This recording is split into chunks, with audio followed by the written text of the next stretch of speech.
বৃষ্টির দিনে রাতের ডিনারে যদি থাকে এই রকম তড়কা আর রুটি তবে কী যে ভালো লাগে। সকালবেলা তড়কার কালাইগুলো ভিজিয়ে রেখে রাতে রান্না করেছি। কেটে নিয়েছি পেঁয়াজ কুচি, টমেটো কুচি, আদা কুচি, রসুন কুচি আর কাঁচা লঙ্কা কুচি।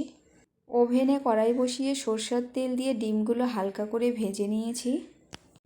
ওই তেলের মধ্যে দিয়ে দিব রসুন কুচি, আদা কুচি, টমেটো কুচি, পেঁয়াজ কুচি, কাঁচা লঙ্কা কুচি দিয়ে বাদামি করে ভেজে নেব।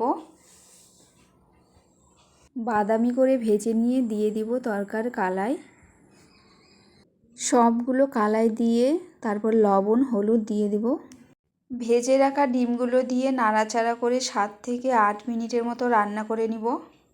তড়কার মধ্যে থাকা রসটা একটু শুকিয়ে এলে দিয়ে দিব তড়কার মশলা। তারপর দিয়ে দিব কাসুরি মেথি।